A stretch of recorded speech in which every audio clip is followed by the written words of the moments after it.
de vuelta aquí a su programa Entre Opiniones. Bueno, como hemos prometido en el día de hoy, una entrevista importantísima con el flautista Ezequiel Frías. Pero antes de eso vamos a ver un videíto que tenemos por ahí, no tiene producción, sobre este importante músico dominicano. Adelante, producción. Yo soy ese tumbao y hoy te cuento un poco sobre mí. Soy músico flautista, licenciado en música contemporánea, egresado de la UNFU, arreglista y compositor. He participado en diferentes escenarios internacionales, como en la gira por Europa de la Sinfónica Nacional Juvenil, debutando como flautista principal en escenarios de Alemania y Francia. He acompañado a artistas internacionales como Rafael de España, Il Bolo y Raúl Di Blasio. También he compartido escenario con artistas dominicanos como Maridalia Hernández, Raulín Rosendo, Rafael Solano, Gillo Sarante, Fernandito Villalona. He trabajado muy de cerca con instituciones que fomentan la integración social de personas de comunidades vulnerables a través de la música. He grabado para artistas como Dani Rivera. Hago contenido musical educativo que promueve la conexión de la gente con nuestra herencia cultural, así como también la difusión de proyectos de otros artistas. Y si no lo sabías, ya tú sabes. Te recibe, maestro. Bueno, Ezequiel Frías, sea bienvenido a este su programa Entre Opiniones. Muchísimas gracias. Primero que nada, buenos días. Gracias por la invitación. Para mí es más que un placer estar aquí, pues, compartiendo con ustedes. Iniciar la mañana, iniciar el día, compartiendo sobre lo que hacemos. Ezequiel, sobre todo ya vemos que tú eres un músico formado, no un músico que se hizo por ahí, no de oído. No de oído. Dijo un importante líder dominicano, y te voy a iniciar con esta pregunta para ver qué tú piensas de eso. ¿El güirero es músico? Siempre me tiran ese gancho. Sí. Sí. Bueno, mira, lo que pasa con nosotros, y digo nosotros, me refiero a los dominicanos, porque aquí estamos, no sé si pasa igual en otros países, pero a veces nosotros idealizamos demasiado a la gente. Juan Bosch, nada que no se haya dicho puedo yo decir sobre Juan Bosch. Sin embargo, el maestro, el profesor Juan Bosch, no era músico.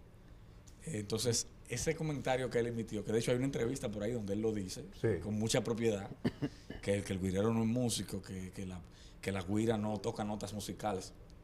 Eso lo dijo con todo el respeto desde la ignorancia, porque él no era músico.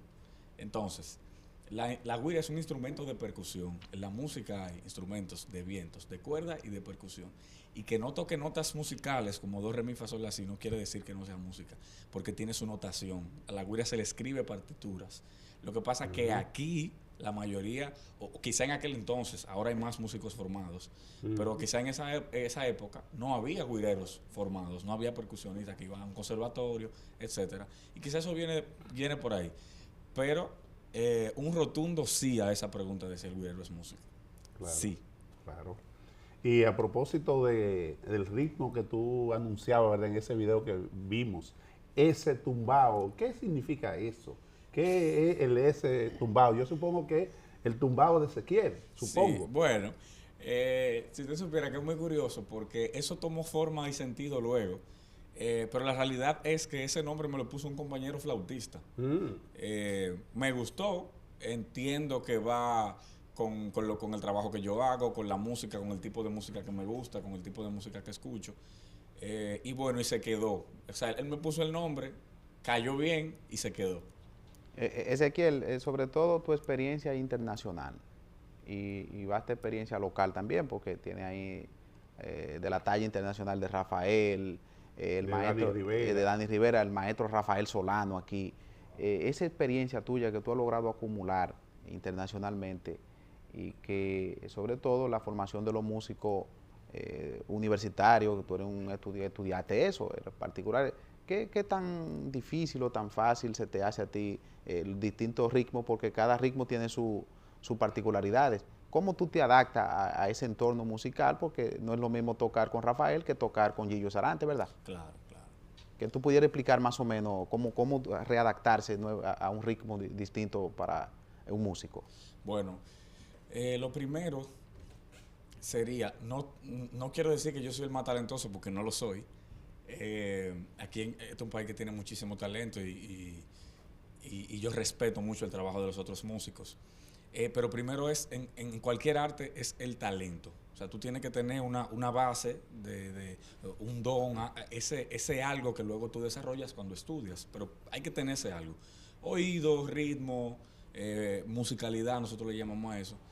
Luego la preparación.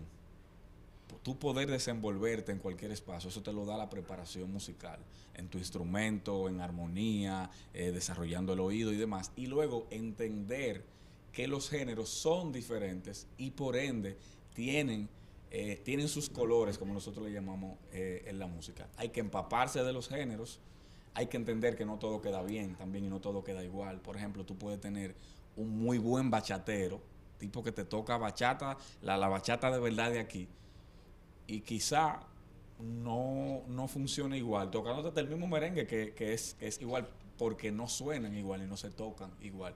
Y si nos vamos más lejos, una ranchera, por ejemplo, tiene su tema también. Entonces, lo primero que yo creo que es talento, preparación y contextualizar. O sea, hay que entender que no todo se toca igual. El músico que se para en un escenario entendiendo que todo suena igual y que todo se va a tocar igual, está frito.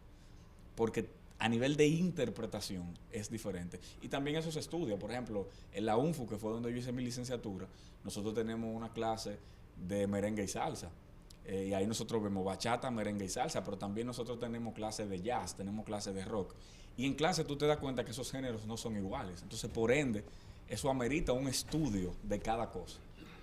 Ezequiel, dentro de tanto instrumento que hay, ¿por qué tú decides enfocarte sobre todo en la flauta? ¿Por qué tú utilizas este instrumento para tú decir, bueno, yo no me gusta, no estoy en guitarra, no estoy en tambora, no estoy en güira, no estoy en saxofón? Ese instrumento que tú acabas de especializado. Bueno, ya que lo mencionas, mi segundo instrumento es el saxofón. O sea, que en ese caso sí, toco familia, flauta y saxofón. Sí, Sí, exacto. son como primo hermano. Sí. Pero lo de la flauta es muy curioso, porque la flauta, yo siento que yo no busqué la flauta, sino que la flauta me encontró. Cuando yo estaba muy pequeño, 5 o 6 años, mi tío estaba viendo una grabación de un concierto de Johnny Ventura, en paz descanse, donde él invitó a un flautista boricua, cubano, y un niño dominicano tocando tambora. Y el niño tocaba flauta. Y estaban haciendo una versión en Pambiche de Noche de Paz. Entonces ya yo conocía la tambora, mi abuelo era tamborero, en mi casa se hacía música, en mi familia del lado paterno. Pero una flauta, un instrumento sinfónico, un violín, yo no sabía lo que era eso. Entonces, cuando veo el video, me llama la atención, me atrapó el timbre, porque yo no recuerdo haberlo escuchado antes. Y yo recuerdo que yo me quedé paralizado así, viendo el instrumento. Y sin entender lo que era música, o sea, sin tener ningún concepto, estaba muy pequeño. Y yo dije, yo quiero eso. Y yo me quedé con eso ahí. Pasó el tiempo, mi mamá me inscribió en una clase de música de flauta dulce. Ahí como que tuve ese primer acercamiento en el entorno académico, se puede decir. Y de ahí pasaron como 8 años, pero yo me quedé con eso ahí, de que yo quería la flauta, de que yo quería la flauta transversa. Y me quedé con eso hasta que llega una fundación a la escuela donde yo estudié y llevan este instrumento. Entonces ya a partir de ahí yo empiezo a tomar mis clases. Por ese primer acercamiento fue por ese concierto. Muy bien. ¿Y cuáles son los ritmos en los que la flauta tiene, vamos a decir, una mayor dimensión, donde puedes resaltar como instrumento? De los géneros, por ejemplo, dominicanos, ¿cuál de esos es donde tú puedes explayarte más tocando este instrumento? Bueno, a nivel mundial hay muchos y depende del sitio. En Dominicana, aquí yo te puedo decir que no la flauta que yo toco, pero sí hay una flauta que se utiliza en un género de aquí, que es de una locación específica, que es de los Guluyes de San Pedro. Ellos tienen un tipo de flauta, que no es igual a la mía, pero se toca, es como si fuera una especie de flauta transversa más vernácula, por decirle de alguna manera. Se puede emular lo que ellos hacen con mi flauta, pero nosotros no tenemos aquí, que al menos no me llega ahora a la cabeza, un ritmo autóctono que ese instrumento pertenezca al formato regular. Sí se puede hacer, o sea, todo se puede emular. En la flauta se puede tocar merengue, se puede tocar bachata, se puede tocar salsa. Por ejemplo, si nos movemos para Cuba, tenemos el son, allá hay muchísimos géneros donde la flauta sí es un instrumento principal. Y bueno, y la música clásica, que aunque aquí no sea tan común, sí tenemos orquestas sinfónicas, tenemos Orquesta Sinfónica Nacional, una Sinfónica Nacional Juvenil, la Sinfónica del Conservatorio, y esos son como las áreas donde se puede manifestar la flauta. Yo, por ejemplo, recuerdo que hubo una orquesta, la orquesta charanga, que usaba mucho flauta, que tocaba, y muchos de ellos tocaban salsa, son, charanga. Sí, entre sí. otros. Ezequiel, yo te quiero preguntar, que tú estás vinculado sobre todo al arte. ¿Cómo tú evalúas el auge sobre todo del dembow dominicano, el merengue, la bachata, comparado porque ahora prácticamente se ha notado como que ha habido la música típica que ha tenido como un auge, pero que le han colocado nuevos colores, como nuevos le han adaptado, incluso se ha llevado a urbanizar el merengue típico? ¿Cómo tú evalúas esto desde la óptica de un profesional como tú de las artes, y que vemos que cualquier cosa se constituye en un asunto también ya con mayor repercusión que lo tradicional, que la calidad? Mira, yo tengo una opinión muy controversial con respecto a eso, que siempre trae muchas discusiones. Yo soy una persona que trata de ver la foto completa siempre. Es muy difícil que yo vea algo y yo reaccione a eso que está ahí, haga un juicio rápido, sino que yo voy a tratar de ver el trasfondo, el contexto, qué pasaba antes, qué está pasando ahora, qué puede pasar mañana. ¿Por qué digo esto? Porque a lo largo de la historia, yo te puedo hablar desde el impresionismo en Francia a final del 1800, como los inicios del jazz en Estados Unidos. Todos los géneros musicales, todos, incluyendo lo que hoy en día son música clásica, en su momento cuando salieron no eran entendidos por el que estaba ahí. Venían, o muchos venían de una clase quizá marginada, que la gente, que el que ya estaba no lo aceptaba, incluyendo nuestro merengue, que aquí casi no se habla de eso. Por ejemplo, ahora, por muchas razones, tampoco estoy diciendo que todo sea válido, hay cosas que no están bien, por muchas razones se critica el dembow ahora, por muchas razones se criticaba la bachata, pero al merengue le pasó lo mismo. Y mucha gente o no lo sabe o se le olvidó. Sí. Pero cuando el merengue empezó aquí, y yo no estoy hablando de la época de Trujillo, yo estoy hablando de muchísimo antes de eso. Claro. Aquí había un género que se llamaba tumba, que era el género oficial de este país, cuando el merengue estaba en pañales. Y los intelectuales de esa época, Lo repudiaban, pero sí. igualito a como pasa con el dembow ahora. Yo no estoy diciendo que el dembow está bien o está mal, ni que el merengue de aquella época está bien o está mal, sino que yo estoy analizando el fenómeno social. Pasó con el merengue, pasó con la bachata, pasa ahora con el dembow. Entonces, ¿con qué sí yo no estoy de acuerdo? Con que no haya filtro. Yo no estoy de acuerdo con eso. No todo se dice, no todo está correcto. O sea, yo entiendo que no todo se debe aplaudir. Entiendo que es un género, en el caso del dembow, que todavía le falta. Musicalmente tiene sus cosas, no es mi género favorito. No entiendo que sea más o menos que otro género. Entiendo que la letra no es inherente, que es algo que la gente no entiende. Por ejemplo, hay música instrumental, hay música sinfónica, lo que quiere decir que la letra, lo que tú dices en una canción, no es inherente a la música. Lo que quiere decir que mañana yo puedo hacer un dembow con la letra que yo quiera. Entonces, a veces la gente confunde letra con género y no se puede satanizar un género por lo que un exponente está decidiendo decir. Eso es cierto, es verdad. Entonces, sí hay mucho que evaluar de las letras. En el ámbito musical, yo no veo, es un género musical como cualquier otro, con sus pros, con su contra, no es un género armónicamente complejo. Tampoco entiendo yo que que tiene que serlo, porque no toda la música es para la elevación intelectual. Hay música que tú la oyes para bailar simplemente, para despejar. Entonces realmente hay mucho campo, hay muchísimo. Yo pudiera pasar el día entero hablando sobre ese tema. Pero básicamente por ahí que anda la cosa. Podríamos indicar en este caso, por ejemplo, con cuál músico dominicano que haya tenido trascendencia internacional te gustaría acompañarle tocando tu instrumento, la flauta. Bueno, hay mucha gente realmente, desde la salsa, como Raúl Luis Rosendo. Yo tuve la oportunidad de tocar con él en los Premios Soberanos 2021. compartí escenario ahí en el evento. Sin embargo, me gustaría, él es una de las personas que me gustaría compartir tarima en un concierto, porque los premios soberanos no son un concierto. Por ejemplo, en su caso, del mundo urbano, me encantaría, y él lo sabe, compartir escenario con Vaqueró, por ejemplo, un artista que dentro de lo que o sea, dentro del género me parece que es un tipo que ha marcado una diferencia en ese género. ¿Por qué tú te refieres a Ezequiel, a Vaqueró? Porque él ha instrumentalizado, ha integrado con nuevos, el ritmo lo ha evolucionado. Sí, esa es una de las cosas. Vaqueró es un tipo que cuando aquí no se estaba haciendo música fusión. El reggae como tal, que volviendo como a un origen del reggae, ¿verdad? Sí, bueno, el reggae sí, como tal sí.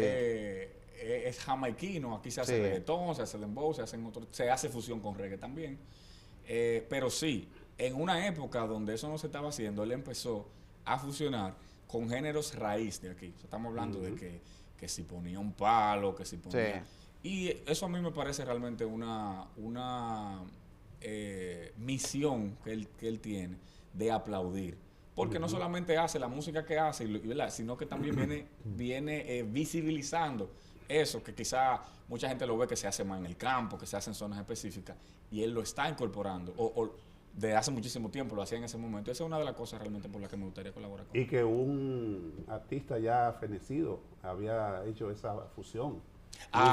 Luis Díaz. Sí, claro, sí. Digamos, claro. de toda esa... Claro que sí. El terror, Luis Díaz. Claro, el terror. En el caso de Vaqueró, lo digo, en la música urbana.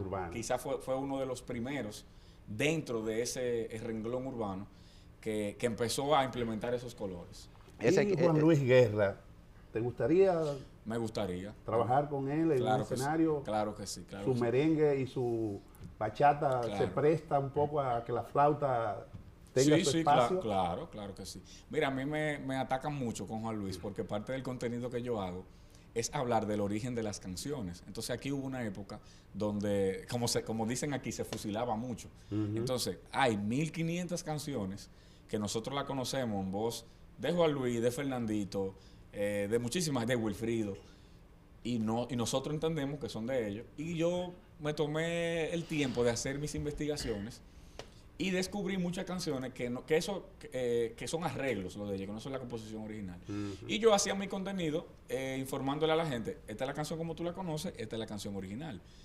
Sin decir que nadie se copió, o sea, me refiero. Exacto, sí. No, porque yo puedo pagar los derechos y hacer mi arreglo, y eso eso lo hace todo el mundo. Sí, correcto. Luis Miguel se hizo, que es una gran voz, se hizo famoso haciendo eso. Yo no veo el problema en eso. Sin embargo, mucha gente decía que yo entonces estoy acabando a los merengueros de aquí, porque yo te dice, no, porque yo estoy no, pero que es una realidad, porque es una realidad. Yo no estoy diciendo nada que no sea verdad. Pero en el caso de Juan Luis, que he hecho mucho contenido como ese, mucha gente me ataca y dice que yo vivo aquí. Y claro que no, Juan Luis Guerra es un musicazo, un maestro que yo admiro, que sigo, de hecho me gusta muchísimo de su discografía. De hecho entiendo que lamentablemente este país no entendió el proyecto de Juan Luis Guerra en sus inicios y tuvo que modificarlo, porque para mí el mejor álbum que ha hecho Juan Luis Guerra en la historia de su carrera fue el primero y fue el que peor le fue, porque era muy jazz. Yo leí un artículo de aquella época que decía que era muy bossa nova, y ahí yo dije, oye, aquí hay que seguir haciendo un trabajo cultural, porque ese álbum de bossa nova no tiene nada. Y dije, creo que tiene una canción que más o menos, y dijeron que no, que sonaba muy brasileño, que sonaba muy bossa nova, que eso aquí no iba a pegar, y no pegó. Y entonces tuvo que ir... Bachata Rosa fue el que lo proyectó a nivel internacional. Sí. Y ha hecho un trabajo súper importante con el merengue y con la bachata, internacionalizando estos géneros nuestros. Y entonces, claro que sí, a mí me encantaría poder colaborar con una gran figura como Ezequiel, ¿tú has pensado en la idea de la creación, o si lo tiene, de un instituto únicamente especializado en la flauta? Que sea como instrumento la flauta, porque... hay otros espacios que tienen todos los instrumentos, pero esta especialmente, y que tú eres un flautista profesional, aunque conozcas también de otros instrumentos. Bueno, sí me gusta, quizá no un espacio solamente de flauta, porque por ejemplo, aunque hay espacios que sí tienen otros instrumentos, como el conservatorio, academias y demás, a mí sí me gustaría poder empujar para que aquí se estudie más la flauta popular. Porque por ejemplo, en el mismo conservatorio hay un departamento clásico y un departamento popular. Eso implica repertorios, etcétera, etcétera, etcétera. Y generalmente el que estudia flauta en este país, estudia flauta clásica o repertorio clásico, que no está mal, entiendo que igual hay que hacerlo, pero ¿qué pasa si tú concluyes tus 4 años de conservatorio, te vuelves un flautista sinfónico que maneja la técnica, que maneja repertorio clásico, y tú quieres hacer música popular, tú quieres hacer jazz, tú quieres tocar charanga, tú quieres tocar son? El que quiere hacer eso aquí lo tiene que hacer por su cuenta, porque no hay una institución formal, oficial, que se dedique, que tenga un departamento, por ejemplo, de flauta popular. Lo más cercano que tenemos a eso es la escuela de música en la UNFU, donde tú sí tienes, que es una escuela de música contemporánea, donde independientemente del instrumento que tú tengas, tú tienes acceso a géneros como el jazz, como el merengue, como la bachata, como la salsa, más contemporáneos, pero no hay como ese espacio, como esa cátedra de flauta popular. Eso a mí sí me gustaría que se logre aquí. Ezequiel, Ramón Orlando es un referente de lo que puede hacer un músico clásico, porque estudió música clásica y que luego vamos a decir, se incluyó en el ámbito popular. 100%. O sea, es un ejemplo de lo que se puede ser al mismo tiempo clásico y al mismo tiempo desarrollar una trayectoria popular. 100%. Es una persona estudiada, con una técnica en el piano, y todos esos conocimientos. Él es un gran ejemplo de cómo la academia entra a lo popular, entra al mercado y entra a cómo interactúan esas áreas. Sí, sí. No, Ezequiel no se puede ir ileso de aquí, de este programa. Yo le voy a hacer una pregunta. Ileso. Sí. Ay, ay, ay, ay. ¿Es Omega un maestro de la música, sí o no? Del mambo. Porque le dicen el maestro. Bueno, yo creo que hay que definir la palabra maestro. A mí mismo no me gusta que me digan maestro. Es un referente. Ha hecho un trabajo, independientemente de críticas, ha hecho un trabajo. Quizá no tenga la formación que tengo yo, quizá no tiene la formación que tienen muchos músicos. Pero yo también entiendo como que cada cosa tiene lo suyo. Y la realidad es que si para tú tocar mambo, tú puedes tocar mambo sin tener que ir a un conservatorio, yo no soy quien para decir que tú no eres mambero. Ahora, lo que tiene lo tiene y lo que no tiene lo tiene. Tiene una gracia para con la gente, tiene como ese ángel del tarimeo, del artistaje, lo tiene. No es un artista estudiado. Puede Creativo, muy creativo. es Muy creativo. Es muy creativo. Entiendo que no sobra el estudio. Entiendo que la gente se puede formar también. O sea, un tipo que yo te voy a decir, un tipo que dentro de su rubro, yo admiro lo que hace. También entiendo que puede coger clase de canto. Entiendo que puede seguir evolucionando eso que él está haciendo, tú sabes. Pero con lo de la pregunta del maestro, yo creo que lo primero que hay que hacer es definir qué es un maestro. Una despedida, ya un mensaje a los jóvenes dominicanos que les interese la flauta, les interese otro instrumento musical. Bueno, sí se puede. Creo que esa es la frase que yo puedo dejarle a cualquier joven que esté estudiando música. Yo soy de Guaricano, de una comunidad de Santo Domingo Norte. Vengo de una familia muy humilde, vivo de la música, yo vivo de tocar, de dar clases, de componer, de arreglar. Yo vivo enteramente de la música. Sí se puede. Si usted quiere, si usted tiene talento, prepárese, no suelte eso, disciplina, determinación, y con la ayuda de Dios las cosas se logran. Excelente, Ezequiel. Excelente mensaje. Bueno, señores, hemos compartido aquí con Ezequiel Frías, flautista, un artista sobre todo. Usted en la categoría de maestro, usted la va a asumir también, porque está estudiando, está formalizando y está dedicando también buena parte del país. Así que a toda esa teleaudiencia que sigue este programa Entre Opiniones, será hasta una próxima entrega. Bye bye. Bye bye.